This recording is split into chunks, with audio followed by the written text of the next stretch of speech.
আজকের নির্যাতিত আরাকানের মুসলমানদের রয়েছে গৌরবময় ইতিহাস। একসময় আরাকান রাজ্যে রাজা বৌদ্ধ হলেও তিনি মুসলমান উপাধি গ্রহণ করতেন। তার মুদ্রায় ফার্সি ভাষায় লেখা থাকত কালেমা। আরাকান রাজদরবারে কাজ করতেন অনেক বাঙালি মুসলমান। বাংলার সঙ্গে আরাকানের ছিল গভীর রাজনৈতিক ও অর্থনৈতিক সম্পর্ক।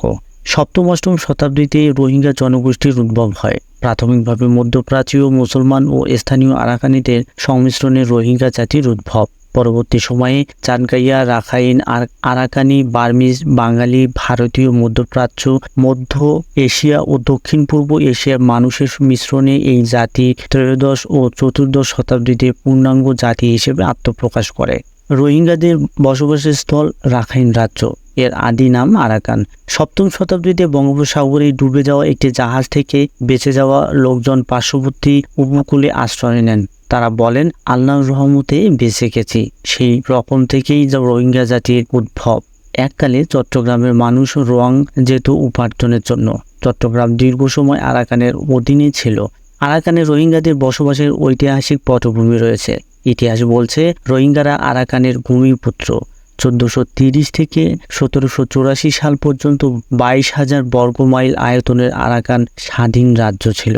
1785 সালের প্রথম দিকে মিয়ানমারের রাজা বোদাপোয়া এটি দখল করে বার্মার করদ রাজ্যে পরিণত করে। আরাকানই ছিল বরাবরের স্বাধীন ও অতিশয় সমৃদ্ধ একটি দেশ।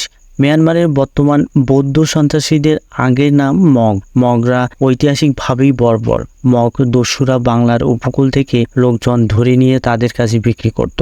মগ জলদস্যুরা জলপথে বাংলাদেশে ভুলুয়া, সন্দ্বীপ, সংগ্রামগড়, বিক্রমপুর, সোনারগাঁ, বাখালা, যশোর, ভূষণা ও হুগলি লুণ্ঠন করত। তারা হিন্দু, মুসলিম, নারী, পুরুষ ও বড় ছোট নির্বিশেষে ধরে নিয়ে যেত। হাতের তালু ফুঁড়ে বেত চালিয়ে গরু ছাগলের মতো বেঁধে নৌকার পাটাতনে ঠাঁই দিত। 1531 সালে আরাকানের রাজা জেবুক শাহ পর্তুগিজ নৌসেনাদের সহায়তায় আরাকানে নৌবাহিনী গঠন করেন। উদ্দেশ্য ছিল মোগলদের থেকে আরাকানকে রক্ষা করা। নৌসেনা গঠনের উদ্দেশ্য ছিল যেহেতু মোগল মুসলিম সেনাদের মোকাবেলা, তাই জেবুক শাহ তার নৌবাহিনীতে আরাকানের মুসলমানদের পরিবর্তে মগদের স্থান দেন। কিন্তু পরে এরা মানবিকতা বিবর্জিত হিংস্র জলদস্যুতে পরিণত হয়। আরাকানের পতনকাল শুরু হয় 1660 সালে আরাকানের রাজা চন্দ্রসূধর্মার কর্তৃক মোগল রাজপুত্র শাহ সুজাকে হত্যার মধ্য দিয়ে। এরপর দীর্ঘ সময় ধরে আরাকানে বিরাজ করে অস্থিরতা। মাঝখানে শান্তি ফিরে এলেও আরাকানি সামন্ত রাজাদের মধ্যে কোন্দল দেখা দেয়। সেই সুযোগে 1784 সালে বর্মী রাজা ভোদাপোয়া আরাকান দখলে নেন। ভোদাপোয়ার অত্যাচারে আরাকানের রাজা ঘা থানবি পালিয়ে কক্সবাজারে আশ্রয় নিয়ে বর্মীদের বিরুদ্ধে বিদ্রোহ আন্দোলনের নেতৃত্ব দেন। তার মৃত্যুর পর তার ছেলে সিনপিয়ার নেতৃত্বে আরাকান বিদ্রোহে তুঙ্গে পৌঁছে।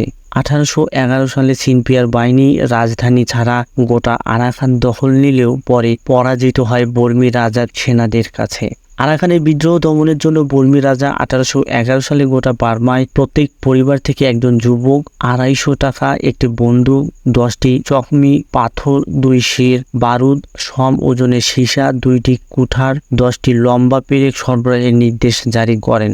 এভাবে এক সর্বাত্মক যুদ্ধের মাধ্যমে তৎকালীন বর্মী রাজা সিনপিয়ার বাহিনীকে পরাজিত করে। 1815 সালে সিনপিয়ারের মৃত্যুর মধ্য দিয়ে শেষ হয় আরাকানের স্বাধীনতা উদ্ধার আন্দোলন। 1824 সালে ইস্ট ইন্ডিয়া কোম্পানি বার্মা দখল করে। এরপর দীর্ঘ 100 বছর পর্যন্ত আরাকানিরা অনেকটা স্বস্তিতে ছিল। কিন্তু 1942 সালে আরাকান জাপানিদের অধীনে চলে যায়। দ্বিতীয় বিশ্বযুদ্ধের সময় বার্মায় জাপানি সেনাদের দ্বারা 1,70,000 থেকে 2,50,000 মানুষ প্রাণ হারায়। নিহতদের উল্লেখযোগ্য সংখ্যা ছিল মুসলমান। অবশেষে 1945 সালে আবার ব্রিটিশরা আরাকান দখল করে। 1948 সালে স্বাধীনতা লাভ করে বার্মা। কিন্তু স্বাধীনতার মাধ্যমে বার্মা ব্রিটিশ মুক্ত হওয়ার সঙ্গে সঙ্গে নতুনভাবে আরাকানের উপর হত্যা, নির্যাতন আর উচ্ছেদ মেতে ওঠে বর্মীরা। আরাকানবাসীদের বহিরাগত আখ্যা দিয়ে শুরু করে চরম হত্যাযজ্ঞ। বলা যায় বার্মা স্বাধীনতা আরাকানের রোহিঙ্গাদের জন্য বয়ে আনে অভিশাপ।